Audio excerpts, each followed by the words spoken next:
वो जो खास शख्सियतें हमारे बीच में मौजूद हैं, मैं चाहता हूं जोरदार तालियों से मैं उनका नाम पुकारूंगा। अभी उन्हें स्टेज पर नहीं बुला रहा हूं क्योंकि बहुत कुछ अभी इस बीच में होने वाला है। वो है आलोक श्रीवास्तव।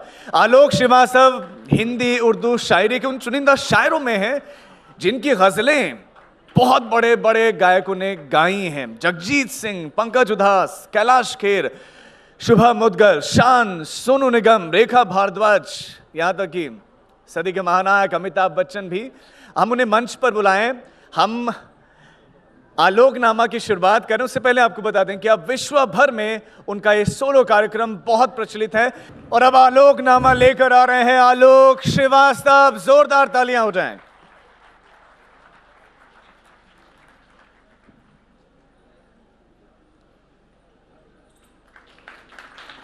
स्टैंड देना।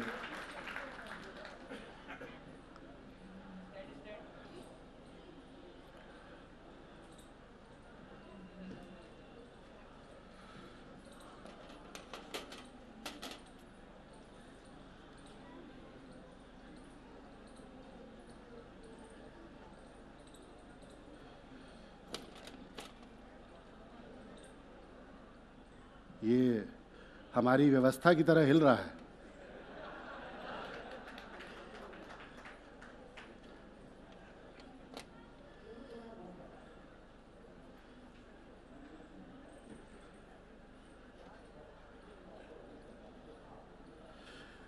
तो मैं नए भारत का चेहरा हूं। सुकूने दिल के लिए कुछ तो एहतमाम करूं। सुकूने दिल के लिए थोड़ा सा मॉनिटर और चाहिए होगा। अच्छा, थोड़ा ऑडियो भी चाहिए और थोड़ा सा मॉनिटर भी चाहिए। ऑडियंस कह रही है ऑडियो चाहिए। असली में इस चैनल में मैंने 10-15 साल काम किया है, तो मैं किसी को हुक्म नहीं दे सकता। ये सब मेरे दोस्त हैं। इधर अगर मैं इधर से खूबसूरत लगूं तो इधर मेरे दोस्त खड़े हैं, इधर मेरे सीनियर खड़े हैं। अच्छा, जिसने इंट्रोड्यूस किया वो ऑलरेडी मेरा छोटा भाई है। तो ऐसा होता है कि जैसे जब आप पूरी दुनिया घूम कर आ जाएं और घर में आके परफॉर्म करें तो आप हुक्म नहीं दे सकते, आप इल्तिजा कर सकते हैं। तो भाई एक बार आप जोरदार मुझे इजाज़त दीजिए। ये देखिए, ये जितने थंब मैं दिखा रहा हूं ना, ये सब अपने प्राचीन दोस्तों को दिखा रहा हूं। सुकूने दिल के लिए कुछ तो एहतमाम करूं, ज़रा नज़र जो मिले फिर उन्हें सलाम करूं। मुझे तो होश नहीं, आप मशवरा दीजिए, कहाँ से छेड़ूं फसाना, कहाँ तमाम करूं। कल हमारी एक पुरानी दोस्त अंजना ओम कश्यप पूछ रही थी कि ये आलोकनामा क्या तुमने शुरू किया, आलोकनामा क्या है। तो मैंने उनसे कहा कि आपने कभी छोटे शहरों के लड़के देखे हैं, बिल्कुल छोटे छोटे शहरों से जो चलकर आते हैं। तो बोली हाँ हमने देखे, खूब देखे। तो मैंने कहा छोटे शहरों के जो लड़के होते हैं, जब अपनी छोटी छोटी आँखों में, छोटी छोटी नींदों में ऐसे ख्वाब पाल लेते हैं जो ख्वाब दूसरों के लिए बड़े मुश्किल हो जाते हैं। तो एक ऐसा ही लड़के का जिक्र मैंने उनसे किया जिसने 25 बरस पहले जर्नलिज्म में आते समय ये सोचा कि यार क्या कभी मैं देश के एक बड़े चैनल में नौकरी कर पाऊंगा। मैनिफेस्टेशन इतना तगड़ा था उसका कि महज 5 बरस बाद 2005 में उसने एक बड़े चैनल को ज्वाइन किया, जो उस समय भी और अभी भी हिंदी का एक बड़ा न्यूज़ चैनल है। शेर व शायरी का शौक़ था, लिखता पढ़ता था। अचानक उस चैनल ने अपने बड़े बड़े प्रोग्राम्स के साथ एक प्रोग्राम और लॉन्च किया, एक प्रोग्राम और इंट्रोड्यूस किया जो साहित्य को समर्पित था। फिर उस लड़के ने ख्वाब देखना शुरू किया कि क्या कभी मैं इतने बड़े चैनल के इतने बड़े स्टेज पर परफॉर्म कर पाऊंगा। फिर मैनिफेस्टेशन तगड़ा था उसका, फिर उसकी जिद तगड़ी थी। एक दिन ये हुआ कि देखे हुए सपने को उसने सच किया और 20 साल बाद जॉब को ज्वाइन करने के 20 साल बाद उस देश के बड़े चैनल में, जिसमें उसने 10-12 बरस इन साथियों के साथ काम किया, उसी चैनल के बड़े साहित्यिक महोत्सव में वो अपना सोलो शो पेश कर रहा है, और यही आलोकनामा है।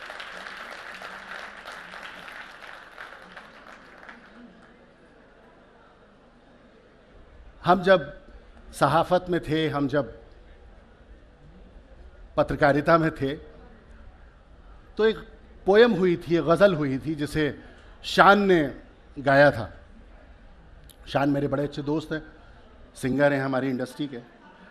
तो मुझे लगा कि देखिए, ऐसा होता है कि जब भी आप कोई काम करते हैं तो वो काम इग्नोर नहीं होता है, वो काम देखा जाता है, उसको वक्त बड़े चुपचाप देख रहा होता है। मैंने कहा था अपने तमाम पत्रकार साथियों की तरफ से कि ये सोचना गलत है कि तुम पर नज़र नहीं, ये सोचना गलत है कि तुम पर नज़र नहीं, मसरूफ़ हम बहुत हैं मगर बेखबर नहीं, मसरूफ़ हम बहुत हैं मगर बेखबर नहीं, और हम आपके इशारे पे घर बार छोड़ दें। हम, हाँ मुझे पता है तुम भी बैठे हो, हम आपके इशारे पे घर बार छोड़ दें, दीवाने हैं ज़रूर मगर इस कदर नहीं। दिल्ली वाले शायरी ऐसे तो नहीं सुनते, एक बार मुझे ज़ोर से बता दिया जाए कि शायरी कैसे सुनी जाती है। ये सोचना गलत है कि तुम पर नज़र नहीं, मसरूफ़ हम बहुत हैं मगर बेखबर नहीं, हम आपके इशारे पे घर बार छोड़ दें, दीवाने हैं ज़रूर मगर इस कदर नहीं।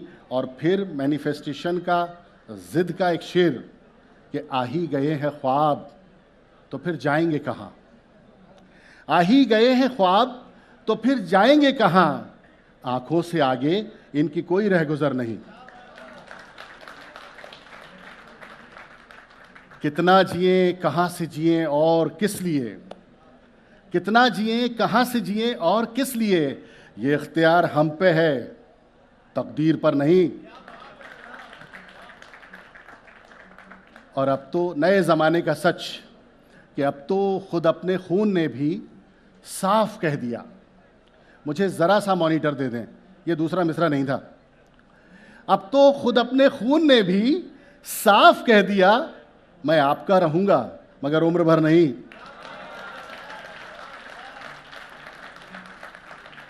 तो आई एम ऑडिबल, आपको पीछे तक आवाज़ आ रही है? एक बार मेरे साउंड के दोस्तों को ज़रा ज़ोरदार तालियों के साथ बता दिए कि आपको पीछे तक आवाज़ आ रही है, मैं निश्चिंत हो जाऊंगा, क्योंकि मुझे मॉनिटर नहीं मिल रहा है बिल्कुल। तो ये जो आलोकनामा है, ये कविताओं की कहानियाँ है। हमारे दोस्त हैं गीतकार बड़े, अमिताभ भट्टाचार्य, उन्होंने एक बड़ा प्यारा गीत भी लिखा है पिछले दिनों लाल सिंह चड्ढा में, क्या पता हम में है कहानी या कहानी में है हम। तो ये कविताओं की कहानी है। तो जब मैं ये शो प्लान कर रहा था, लिख रहा था, दैट टाइम मैं जावेद अख्तर साहब के साथ अमेरिका के टूर पे था, 1.5-2 महीने का टूर था हमारा। तो मैंने उनसे कहा, मैंने कहा जावेद साहब क्या ऐसा शो लोग सुनेंगे? तो उन्होंने कहा कि जब गीत की कहानी हो सकती है तो कविताओं की कहानी क्यों नहीं हो सकती। और यहीं से बस एक ये थॉट आया कि कोई ना कोई कहानी हम में भी ज़रूर होती है, और कोई ना कोई कहानी में कविता भी होती है, और कविता में कहानी भी होती है। और जब आप उसको सुनाने के कंडीशन पर आ जाते हैं, जब आप उसको बताने की उम्र में आ जाते हैं, तो लोग सुनते हैं। मेरा एक बहुत पॉपुलर कोट किया आप लोगों ने सोशल मीडिया पे कि लोग आपके संघर्ष की कहानी तभी सुनते हैं जब आप उस संघर्ष में तप कर कामयाब हो जाते हैं। एक नाकाम शख्स के संघर्ष की कहानी कोई नहीं सुनना चाहता। बनता हुआ व्यक्ति किसी को अच्छा नहीं लगता, लेकिन जब वो कुछ बन जाता है तो हर शख्स उससे अपना संबंध बनाने लगता है। ये कहानी वहीं से शुरू होती है ये कहानी मेरे बचपन के एक ऐसे लड़के की, एक दोस्त की कहानी है जो मेरे साथ लगभग 50 साल से है। हालांकि मेरी उम्र नहीं लगती है, लेकिन वो मेरे साथ 50 साल से है। 80 का दशक था। 80 के दशक में जब हम लोग बड़े हो रहे थे, उसके घर में अदब का माहौल था, साहित्य का माहौल था। बड़े भाई लिखते थे, आनंद सहर के नाम से, बहुत मशहूर गीतकार थे। अचानक उसको लगा कि मुझे भी लिखना चाहिए, लेकिन पूरा घर जो था वो गवर्नमेंट ऑफिशियल से भरा हुआ था, सरकारी नौकर, और इसमें इसको पोएट बनने की हुड़क जाग उठी। और हुड़क भी ऐसी जाग उठी कि पढ़ना नहीं था, सुनना था। तो आप में से बहुत सारे लोगों ने ये दौर जिया होगा कि उस समय स्टीरियो नहीं हुआ करता था। उस समय साउंड इफ़ेक्ट्स के लिए हम एक बड़ा सा स्पीकर लाते थे और उतना बड़ा सा मटका लेकर आते थे और उस स्पीकर को उस मटके के ऊपर उल्टा रख देते थे, तो एक इको इफेक्ट बनता था। किस किस ने, ये जो सिर हिल रहे हैं मुझे लग रहा है इनमें से, हाँ हाँ हाँ, ठीक ठीक ठीक। तो इस तरह हम स्टीरियो बनाते थे। और हमारा वो जो दोस्त था वो दीवाना था जगजीत सिंह जी का, पंकज दास साहब का, मेहदी हसन साहब का, गुलाम अली साहब का, ये सब चल रहा था। अचानक एक मोड़ आता है ज़िंदगी में, और वो मोड़ ये आता है कि जिन लोगों को उसे मोटिवेट करना था वो उसे डीमोटिवेट करने लगते हैं। कॉमन स्टडीज़ आप में से बहुत सारे लोगों ने की होगी। एक रात की बात है, वो दोस्त जो बड़े चाव से उससे उसकी पोएम सुना करते थे, तूने क्या लिखा नया ज़रा सुना। अचानक एक रोज़ ऐसा हुआ कि उसके एक दोस्त ने खींच कर उसे कहा, क्या यार तू शायरी वायरी करता रहता है, कविता करता रहता है, हम लोगों को पढ़ना है, हमें डॉक्टर्स बनना है, तू तो आर्ट्स का स्टूडेंट है, पता नहीं क्या करेगा, क्लर्क कर बन जाएगा, बाबू बन जाएगा, कहीं पर किसी सरकारी महकमे में काम कर लेगा। मगर यार हमको तो नौकरी करनी है, हमको तो डॉक्टर बनना है, हमें तो इंजीनियर बनना है। और बड़ा ह्यूमिलेट करके उसको, बड़ा बेइज्जत करके, वो बेइज्जती दरअसल बेइज्जती नहीं थी, डिमोटिवेशन नहीं था, वो क्या था ये इस कहानी के आखिर में खुलेगा। क्लाइमैक्स वही है। तो साहब उस दोस्त ने बड़ा सब दोस्तों के सामने बेइज्जत करके उसको रवाना कर दिया। वो नीचे गया, फूट फूट के रोया और वापस छत पर आया, और उसने छत पर आके संजय भैया अपने उस दोस्त से कहा कि आज तो तुम मेरी पोयम नहीं सुन रहे हो, आज तो तुम मेरी कविता नहीं सुन रहे हो, लेकिन एक दिन ऐसा आएगा कि तुम टिकट लेकर आओगे और मेरा शो देखोगे।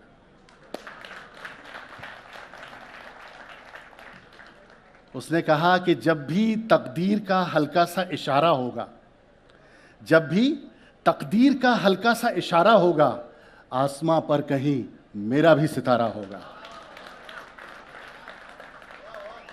दुश्मनी नींद से करके मैं बहुत डरता हूं, दुश्मनी नींद से करके मैं बहुत डरता हूं, अब कहां पर मेरे ख्वाबों का गुजारा होगा। और मुंतजिर मुंतजिर जिसके लिए हम हैं कई सदियों से, मुंतजिर जिसके लिए हम हैं कई सदियों से, जाने किस दौर में वो शख्स हमारा होगा। शम्स भाई, मैंने पलकों को चमकते हुए देखा है अभी, ये आपकी नजर, मैंने पलकों को चमकते हुए, मतलब आपकी तरफ से भाभी की नजर, मैंने पलकों को चमकते हुए देखा है अभी, आज आंखों में कोई ख्वाब तुम्हारा होगा। ये शेर अच्छा था, दाद का माई। जब भी तकदीर का हल्का सा इशारा होगा, आसमां पर कहीं मेरा भी सितारा होगा। अब एक छोटी सी कहानी मैंने आपको सुनाई डिमोटिवेशन की, कि उसके एक दोस्त ने उसको बेइज्जत किया, या कबीर की तरह कहते हैं, कुम्हार की तरह ऊपर से थाप मारी और नीचे से हाथ लगा के उसे रवाना कर दिया। एक और वाक़या उसकी लाइफ में हुआ, मेरे उस दोस्त की, मेरे उस सबसे करीबी दोस्त की। हमारी जो होम टाउन है विदिशा, जहाँ से मैं आता हूँ, उसके बहुत करीब हिंदी उर्दू का एक बहुत बड़ा गहवारा है। कैपिटल ऑफ लिटरेचर हम उसको कहते हैं। लखनऊ वालों को लगता है कि लखनऊ तहज़ीब का शहर है, मैं कहता हूँ भोपाल भी तहज़ीब का शहर है।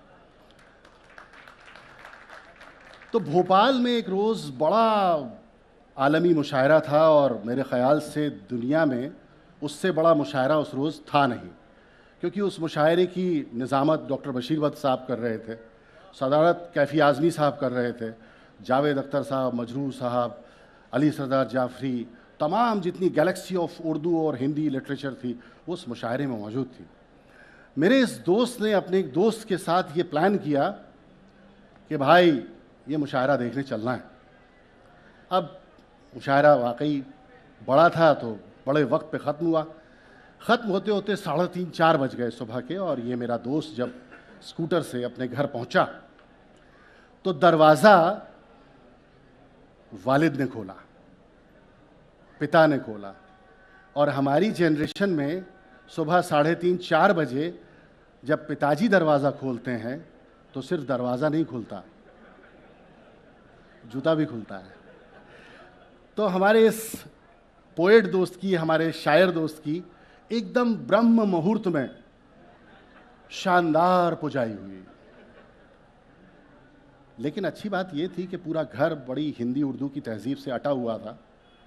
सुबह माँ जैसी होती हैं, सुबह हुई और माँ ने बिल्कुल एकदम अनजान बरतते हुए पूछा, बेटा रात में क्या हुआ था? बेटे ने कहा कि आपको सब पता है। अच्छा, मैं एक बात बताऊं आपको, जो लोग महादेव को मानते हैं वो ये जानते होंगे कि महादेव से अगर कुछ कहना है तो नंदी के कान में कहिए, महादेव तक वो बात पहुंच जाती है। माएँ ऐसी ही होती थी। आपको पिता से अगर कोई बात कहनी है तो आप माँ के कान में धीरे से कह दीजिए।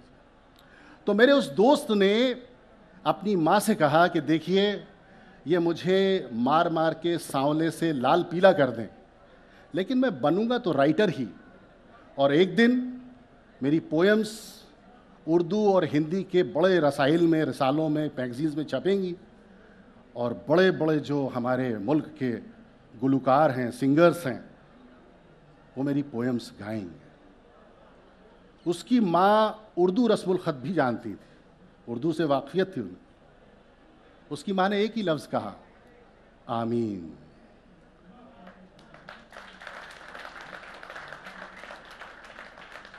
बाद में करीब 12-15 साल बाद वही उसके पहले मजमूए का नाम बना आमीन, जिस पर उसे अपने सूबे यानी अपनी स्टेट के साहित्य अकेडमी का अवार्ड मिला। कहानी थोड़ी और आगे बढ़ती है। अब जो जुनून था कि जगजीत जी, पंकज उधास साहब, तो ये जुनून उसको ऐसे ले गया मुंबई, भोपाल से, जैसे आज के दौर में लोग सलमान खान के बाहर, घर के बाहर भीड़ लगाए होते हैं, बच्चन साहब के घर के बाहर भीड़ लगाए होते हैं। मेरा वो दोस्त कहीं नहीं गया। उस वक्त कैसेट पे लिखा होता था वेस्टर्न आउटडोर स्टूडियो, जहाँ पे जगजीत जी रिकॉर्डिंग किया करते थे। 3 रोज़ मुसलसल लगातार कंटिन्यू ये जगजीत जी के चक्कर लगाता रहा, नहीं मिले। चौथे रोज़ दमन सूद को दया आई। दमन सूद जगजीत जी के रिकॉर्डिस्ट हुआ करते थे। उन्होंने जगजीत जी को फ़ोन किया कि एक लड़का आया है भोपाल से और वो कह रहा है कि मैं जगजीत जी से मिलके ही जाऊंगा। जगजीत जी ने उधर से कुछ कहा होगा कि समझाओ, भेजो, नहीं मान रहा, सीढ़ी पे बैठा हुआ है। चौथे रोज़ जब उन्हें भी दया आई तो भय प्रकट कृपाला दीन दयाला कौशल्या हितकारी, ऑरेंज टी शर्ट और वाइट जीन्स में Jagjit Singh western outdoor studio में आए, उस लड़के से मिले और जो भी कच्ची पक्की उसकी शायरी थी सुनी और अपने अंदाज में बोले, हाँ तो कहो। तो उस लड़के ने कहा कि बस और कुछ नहीं है, इतने दूर का सफ़र तय करके आया हूँ, 4 रोज़ से आपका इंतज़ार कर रहा हूँ, मेरी ख्वाहिश है कि आप मेरी कोई गज़ल गा दें। तो जगजीत जी ने कहा कि ऐसे कैसे गा दें, रातों रात स्टार बना दें।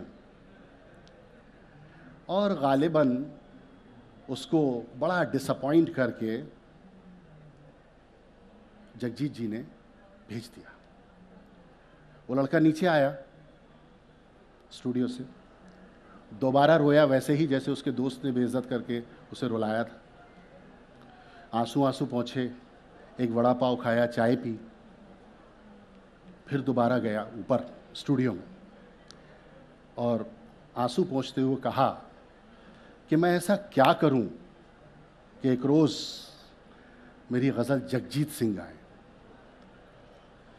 जगजीत जी ने उसकी आंखों में आंसू देखे, उसे बिठाया और बहुत समझाया कि कुछ ऐसा करो जो किसी ने किया ना हो, और अगर सीखना है तो क्लासिक्स को पढ़ो, गालिब को पढ़ो, मीर को पढ़ो, खुसरो को पढ़ो, कबीर को पढ़ो। और ये हर उस पोएट के लिए मैं भी कहता हूँ कि 95% पढ़ो और 5% गढ़ो। वो अपने घर लौटा और घर लौट के उसने साहित्य अकेडमी की, उस वक्त आने वाले तमाम अच्छी अच्छी किताबों को पढ़ा और एक गज़ल उसके सामने आई जो थी कि ज़िहाले मिस्की मुकुन तगाफुल दुराए नैना बनाए बतियाँ, किताब हिजरान अदार में जहाँ लने हुकाहे लगाए छतियाँ। आप में से बहुत सौ को याद होगा एक गीत, दिल ढूंढता है फिर वही फुर्सत के रात दिन, बैठे रहें तसव्वुर जाना किए हुए। ये गीत दरअसल गालिब का एक शेर है जिसको उर्दू में एक परंपरा है खराज अकीदत कि जब आप अपने क्लासिक्स को कोई ट्रिब्यूट देते हैं तो आप उसके मिसरे पर गज़ल कहते हैं या गीत कहते हैं। तो गुलजार साहब ने ये गीत गालिब के शेर पर कहा है। उस लड़के ने उस गज़ल का एक मिसरा निकाला, सखी पिया को जो मैं न देखूं तो कैसे काटूं अंधेरी रतियां, और उस पर गज़ल कही कि सखी पिया को जो मैं न देखूं तो कैसे काटूं अंधेरी रतियां, कि जिनमें उनकी ही रोशनी हो, कहीं से ला दो मुझे वो अखियां। दिलों की बातें दिलों के अंदर ज़रा सी ज़िद से दबी हुई हैं, दिलों की बातें दिलों के अंदर ज़रा सी ज़िद से दबी हुई हैं। वो सुनना चाहें ज़ुबां से सब कुछ, मैं करना चाहूँ नज़र से बतियाँ। वो सुनना चाहें ज़ुबां से सब कुछ, मैं करना चाहूँ नज़र से बतियाँ।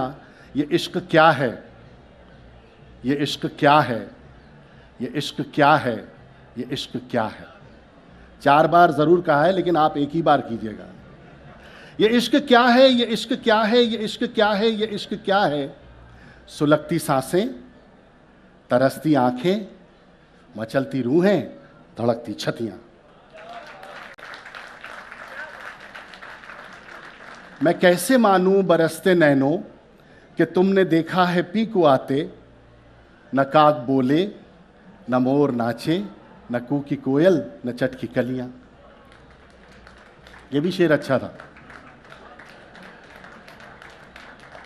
1994 का ये किस्सा है जब जगजीत सिंह ने उस लड़के को, मेरे उस दोस्त को, ये कह के स्टूडियो से लगभग भगा दिया था कि जाओ कुछ सीखो, रस्मुल ख़त सीखो, उर्दू सीखो, तलफ़्फ़ुज़ ठीक करो अपना, बहुत ख़राब तलफ़्फ़ुज़ है तुम्हारा, शीन काफ सब बिगड़े हुए हैं। एंड कट टू 1997, उसी लड़के के पास जगजीत सिंह का फ़ोन आता है और वह कहते हैं कहाँ हो। वो लड़का जवाब देता है कि मैं भोपाल में हूँ। वो बोलते हैं 1 हफ्ते के अंदर संडे के दिन भाईदास हॉल आना, मरीन ड्राइव पर, मैं तुम्हारी गज़ल गा रहा हूँ।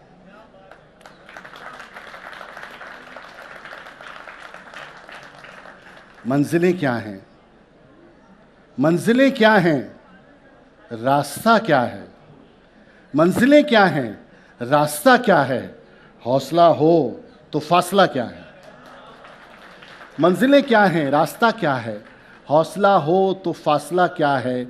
और ये शेर आप सबकी नज़र मेरे उस दोस्त का कि तुम हमारे करीब बैठे हो, तुम हमारे करीब बैठे हो, अब दवा कैसी, अब दुआ क्या है।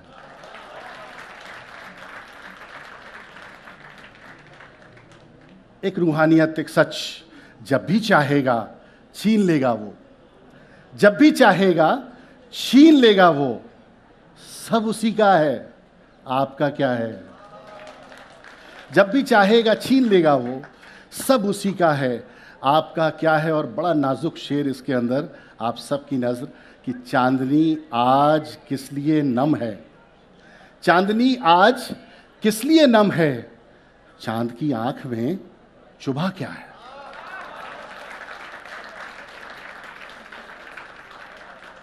एक बार मुझे लगता है मेरे उस दोस्त तक जो बेचारा भोपाल में रहता है अभी भी, उस तक जोरदार तालियां आपकी पहुंच जाएं।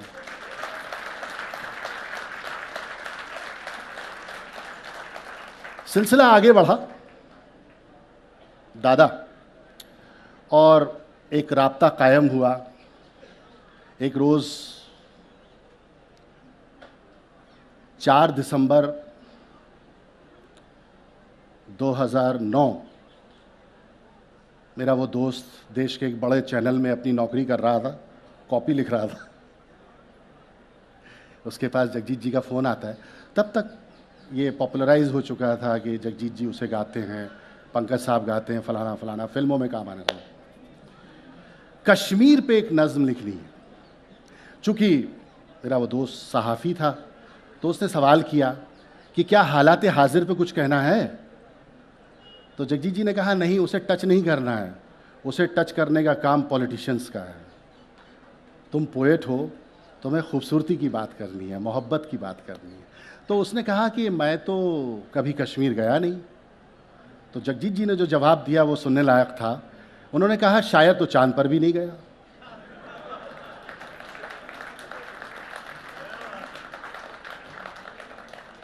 पहाड़ों के जिस्मों पे बर्फीली चादर, चिनारों के पत्तों पे शबनम के बिस्तर, हंसी वादियों में महकती है केसर, कहीं झिलमिलाते हैं झीलों के जेवर, है कश्मीर धरती पे जन्नत का मंजर। 25 साल बाद जगजीत सिंह का कॉन्सर्ट था श्रीनगर में। 5000 से ज़्यादा लोग ऑडिटोरियम में थे और गालिबन इससे ज़्यादा लोग ऑडिटोरियम के बाहर थे। बर्फ़ गिर रही थी और ये 15, 17, 18 मिसरों की मेरे दोस्त की नज़्म को गाने में जगजीत सिंह को हाफ एन आवर लगा। क्यों?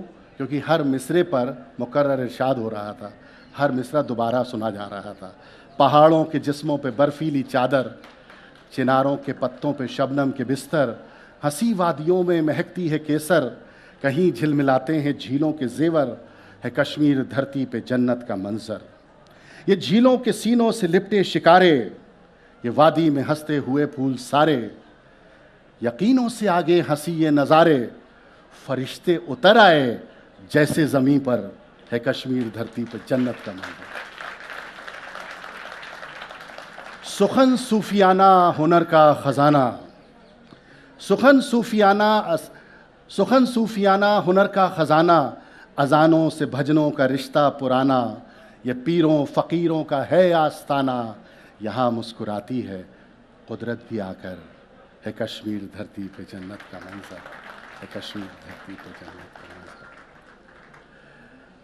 ज़िंदगी में आप जिस चीज़ के पीछे सबसे ज़्यादा तेज़ दौड़ते हैं, वही चीज़ ज़िंदगी आपसे छीन लेती है। लेकिन सपनों के साथ ठीक उल्टा होता है। ज़िंदगी में आप अपने सपनों के पीछे जितनी शिद्दत से दौड़ते हैं, सपने उतनी जल्दी सच होते हैं। हिंदुस्तानी गज़ल का एक और मशहूर और मारूफ नाम जिसने ज़िंदगी में 50 एल्बम किए, पंकज उदास। जब मेरे उस दोस्त की मुलाकात पंकज साहब से हुई तो पंकज उदास साहब की ज़िंदगी में पूरी लाइफ में 50 years of his singing life, उन्होंने इकलौता एक ऐसा एल्बम किया जो सोलो एल्बम था जिसमें सिर्फ एक ही सॉन्ग था और वो सॉन्ग मेरे उस दोस्त का था।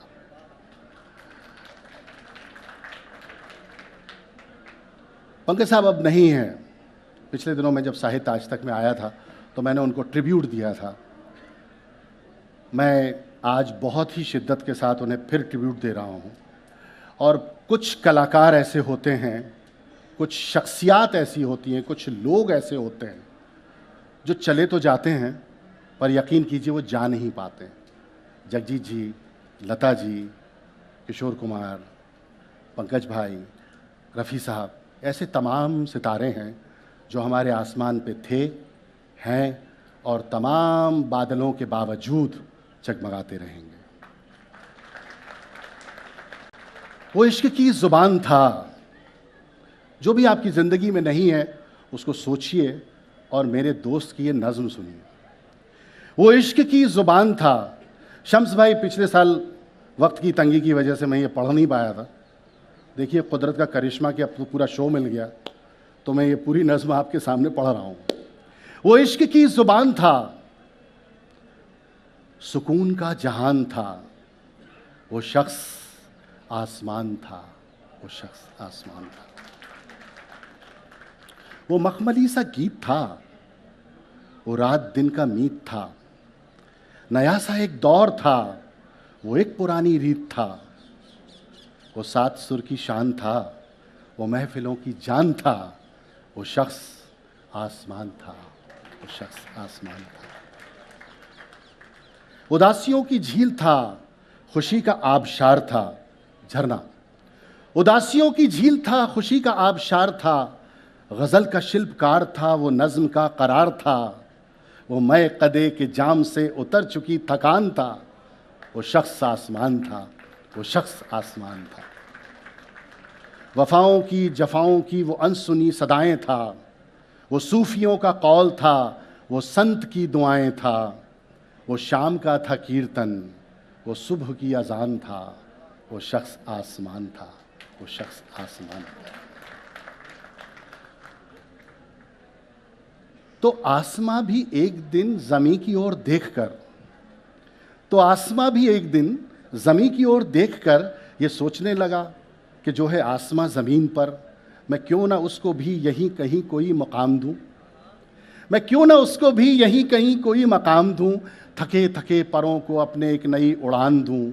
तो आसमां ने एक दिन हमारे आसमान से कहा कि अब थकान से मुझे भी तुम उबार दो, कहा कि अब थकान से मुझे भी तुम उबार दो, उदास अपनी शख्सियत मुझे ज़रा उधार दो,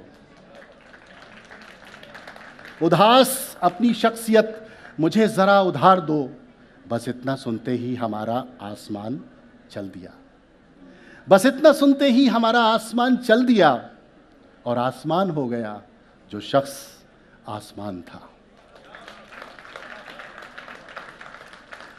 बात करो तो लफ्ज़ों से भी खुशबू आती है, बात करो तो लफ्ज़ों से भी खुशबू आती है, लगता है इस लड़की को भी उर्दू आती है। बात करो तो लफ्ज़ों से भी खुशबू आती है, लगता है इस लड़की को भी उर्दू आती है। और हमने भी तो दिल जीते हैं मीठे लफ्ज़ों से, हमने भी तो दिल जीते हैं मीठे लफ्ज़ों से, हम कायस्तों को भी थोड़ी उर्दू आती है।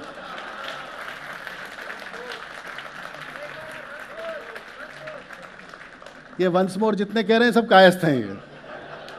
बात करो तो लफ्ज़ों से भी खुशबू आती है, लगता है उस लड़की को भी उर्दू आती है, हमने भी तो दिल जीते हैं मीठे लफ्ज़ों से, हम कायस्तों को भी थोड़ी उर्दू आती है।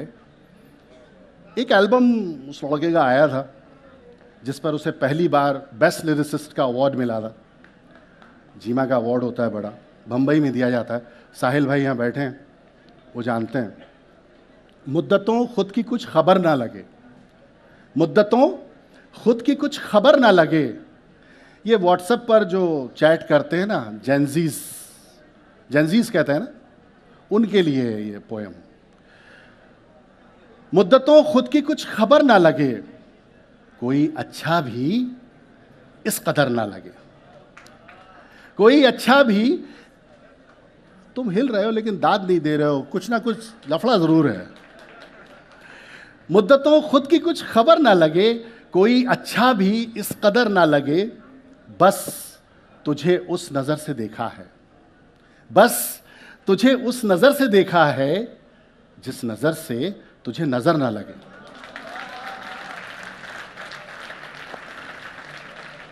बस तुझे उस नज़र से देखा है जिस नज़र से तुझे नज़र ना लगे। और ये शेर बहुत सारे नौजवानों की सच्चाई को बयान करेगा कि मैं जिसे दिल से प्यार करता हूँ, मैं जिसे दिल से प्यार करता हूँ, चाहता हूँ उसे खबर न लगे। मैं जिसे दिल से प्यार करता हूँ, चाहता हूँ उसे खबर न लगे। हमारे सीनियर्स कहते हैं कि जो शायरी है वो इशारे का आर्ट है। आपको जो भी बात कहनी है वो आप लखनवी ज़बान में कहिए। हिमांशु यहाँ बैठे हैं। तो जब ये गज़ल मेरे उस दोस्त को आमद हो रही थी, ये एल्बम बन रहा था, इटर्नल इसका नाम था, जगजीत जी के डिसाइबल हैं जसविंदर सिंह, उनका एल्बम था। और ये मेरे ख़्याल से हमारी म्यूज़िक इंडस्ट्री का one of the last album था जिसमें 5-6 गज़लें थीं। और ये पूरा एल्बम उस साल best album of the year का अवार्ड से नवाजा गया था। तो जसविंदर सिंह के लिए एक बार। मुद्दतों खुद की कुछ खबर ना लगे, कोई अच्छा भी इस कदर ना लगे, बस तुझे उस नज़र से देखा है जिस नज़र से तुझे नज़र ना लगे।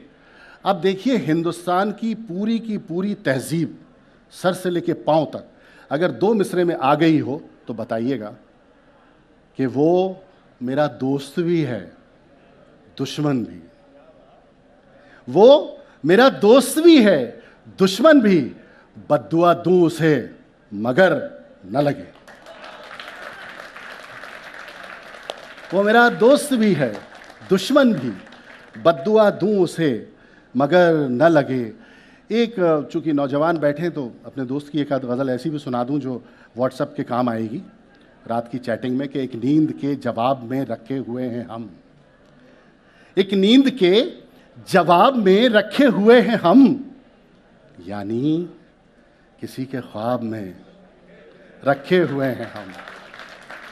अच्छा, इसकी रदीफ आप पढ़िएगा तो और मजा आएगा। रदीफ कहते हैं, रखे हुए हैं हम, एक नींद के जवाब में रखे हुए हैं हम, यानी किसी के ख्वाब में रखे हुए हैं हम। सीने पे रख के सोती है जिसको वो रात भर, सीने पे रख के सोती है जिसको वो रात भर, अपनी उसी किताब में रखे हुए हैं हम, अपनी उसी किताब में रखे हुए हैं हम। और खामोश है वो इसलिए दिल के सवाल पर, खामोश है वो इसलिए दिल के सवाल पर, मालूम है जवाब में रखे हुए हैं हम, मालूम है जवाब में रखे हुए हैं हम। अंदर न वो महक है न बाहर वो ताजगी, ये तमाम भूतपूर्व नौजवानों की नज़र है। अंदर न वो महक है न बाहर वो ताजगी, सूखे हुए गुलाब में रखे हुए हैं हम। हमारा एक रिचुअल होता है, साल में एक दफ़ा आता है, तमाम पति जो हैं वो उस दिन इतराते घूमते हैं, और वो रिचुअल मैंने इस पोएम में बांधा है।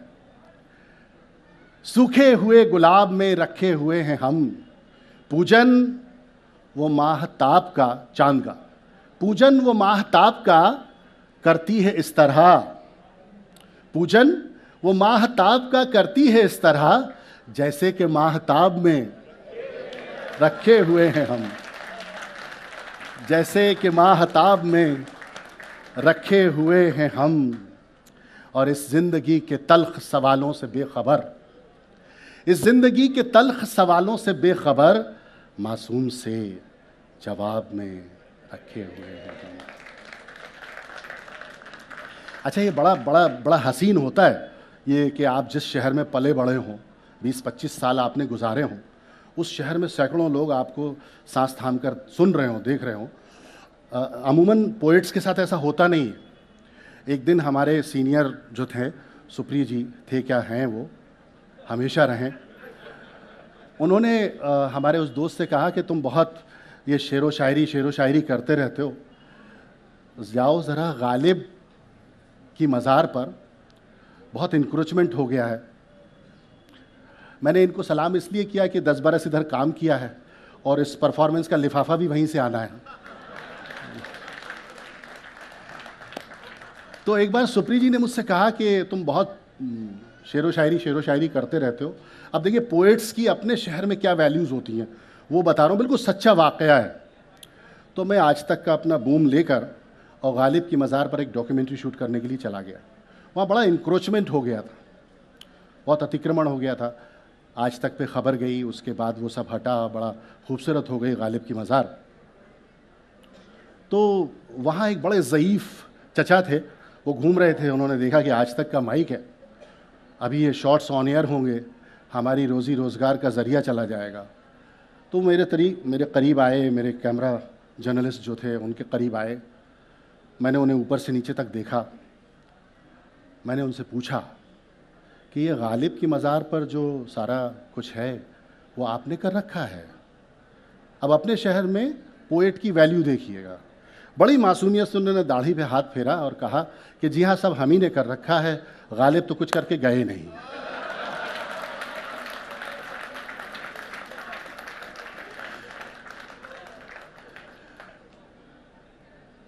आइए, क्लाइमैक्स पर आ गया हूँ। चूँकि जर्नलिस्ट रहा हूँ, 20 बरस सहाफ़त की है, तो मुझे वक्त की वैल्यू है।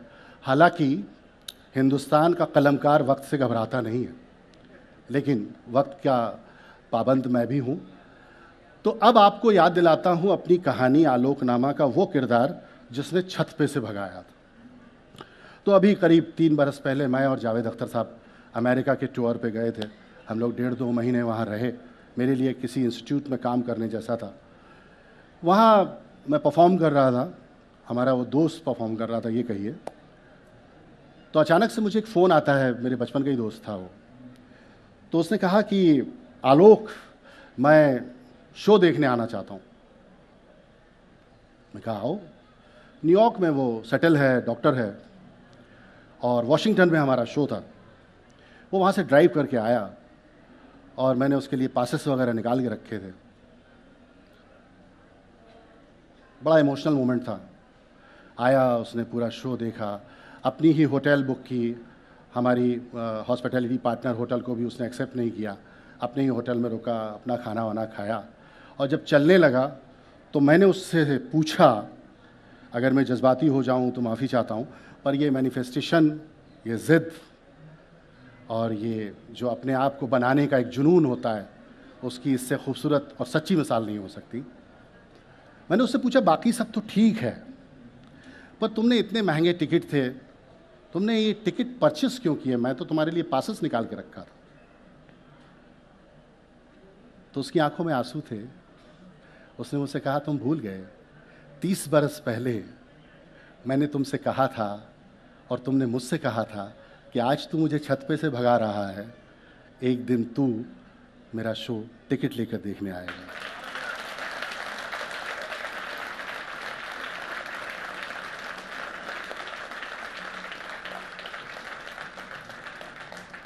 आलोकनामा के 3 शो पिछले दिनों इंग्लैंड में थे, वहाँ से सीधा लैंड अपने चैनल में हुआ हूँ आज तक में। और वो तीनों शो ऑर्गेनाइज करने वाला भी मेरा वही दोस्त था जिसने कहा था कि तू कुछ नहीं कर सकता। रिवील हो चुका है कि वो कौन था।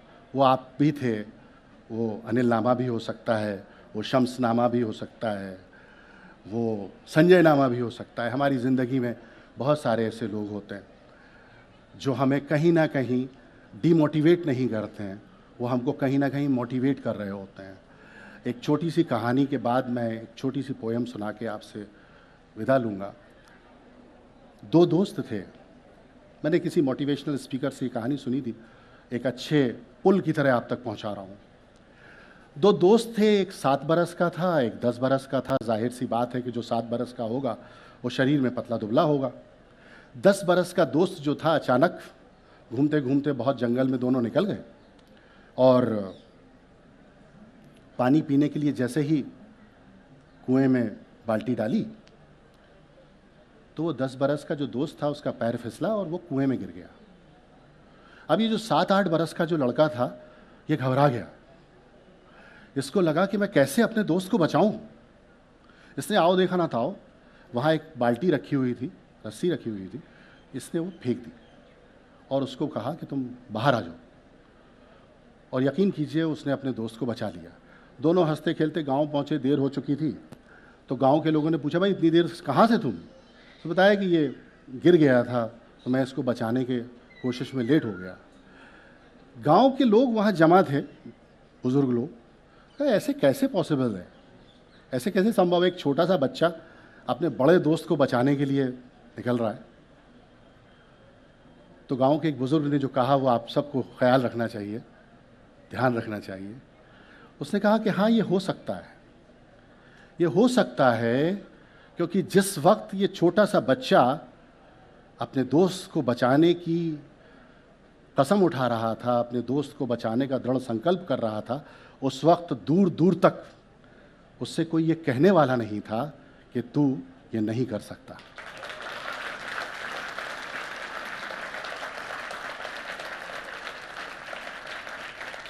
मैंने इस कहानी से ये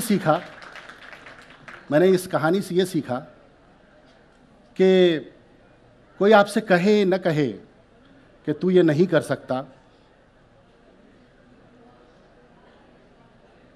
आइए आप एकदम वक्त पे आए, हम लोग थोड़ा जल्दी शुरू हो गए थे।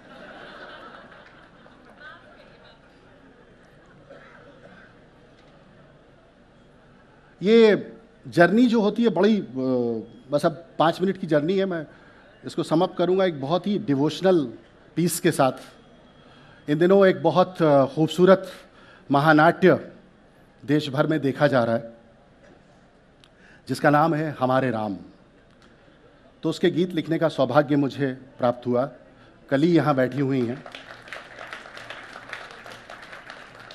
और मेरा ये सौभाग्य है कि जब वो महानाट्य दिल्ली में हुआ श्री फोर्ट में, तो चिराग कली जी आपने रोशन किया था और इन्हीं के आलोक से मैं यहाँ आलोकित हूँ। जो विधाता स्वयं रच गए लोक में, जो विधाता स्वयं रच गए लोक में, घोर तम में भी है जो है आलोक में। घोर तम में भी है जो है आलोक में, जो समय से परे है परे काल से, जो समय से परे है परे काल से, जो जुड़ी है धरा नभ से पाताल से। हम उसी सत्य का पद सुनाने चले, रामलीला को हम गुनगुनाने चले। राम क्या हैं? राम क्या है? स्वयं में ही गुणधाम है। राम क्या है? विधाता है, निष्काम है। राम का कोई पर्यायवाची नहीं, राम का कोई पर्यायवाची नहीं। राम जैसे तो केवल प्रभु राम है। अब अगर राम की बात हो और समापन शिव की स्तुति से ना हो तो कैसे हो सकता है? ये तो असंभव है। तो पिछले दिनों एक बहुत अच्छी स्तुति प्रकाश में आई। हुआ ये कि हमारे समय के ख्यात अभिनेता, साहित्यकार और विचारक चिंतक मेरे बड़े भाई आशुतोष राणा जी ने कहा कि आलोक, शिव तांडव स्तोत्र इतनी खूबसूरत स्तुति है, दशानन ने उसे रचा है। जटाटवी गलज्ज्वल प्रवाह पावित स्थले गलेव लंब लांबिकाम भुजंग तुंग मालिकाम। क्यों ना इसका हिंदी अनुवाद किया जाए? जिन तक पहुंचा है उनकी शाबाशी मुझ तक आ गई है, इतने कम लोगों तक तो नहीं पहुंचा है।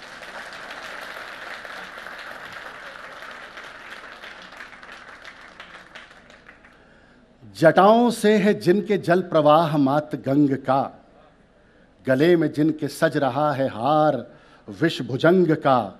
डमट डमट डमट डमरू कह रहा शिव शिवम, तरल अनल गगन पवन धरा धरा शिव शिवम। वे नंदनी के वंदनीय नंदनी स्वरूप हैं, वे तीन लोक के पिता स्वरूप एक रूप हैं, कृपालु ऐसे हैं कि चित्त जप रहा शिव शिवम, तरल अनल गगन पवन धरा धरा शिव शिव। सदैव सर्व मंगला कला के शीर्ष देवता, सदैव सर्व मंगला कला के शीर्ष देवता, वही विनाश काल हैं, वही जनक जनन सदा, नमन कृतज्ञ प्राण यह जपें सदा शिव शिवम, तरल अनल गगन पवन धरा धरा। अंतिम पंक्तियां हैं कि शिव क्या हैं। शिव क्या हैं? वे शेष हैं, अशेष हैं, प्रशेष हैं, विशेष हैं। कितनी अद्भुत बात है कि शिव जो हैं उनको आप एक लोटा जल डालकर भी प्रसन्न कर सकते हैं। वो जहाँ विराजते हैं स्थान को सिद्ध कर देते हैं और व्यक्ति को प्रसिद्ध कर देते हैं। आलोक अगर उनको रख दें तो आलोकेश्वर हो जाते हैं। प्रभु श्री राम ने लंका विजय के पूर्व वहाँ रख दिया, लंका से जीतने से पहले तो रामेश्वरम हो गए।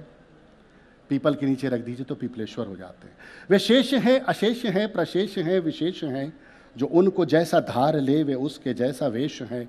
वे नेत्र सूर्य देवता का, चंद्रमा का भाल हैं, विलय भी वे प्रलय भी वे अकाल महाकाल हैं। उसी के नाथ हो लिए, उसी के नाथ हो लिए जो उनके साथ हो लिया, वहीं के हो गए हैं वे जहां सुना शिव शिवम, तरल अनल गगन पवन धरा धरा शिव। Thank you so much. तालियां और जोर से होनी चाहिए आलोक जी के लिए। और हर कविता की कहानी होती है, और कितनी खूबसूरत कहानी। वाह। अब नहीं, टाइम अप हो चुका है, अगली बार बुलाएंगे नहीं है।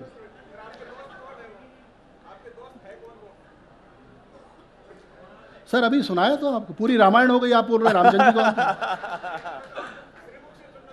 वो डॉक्टर संजीव हैं, लंदन में रहते हैं और हमारे विदिशा के ही हैं, लेकिन उनको अब डॉक्टरी का पेशा रास आया तो वो उसमें चले गए, और मैं जो हूँ आप सबके बीच में हूँ।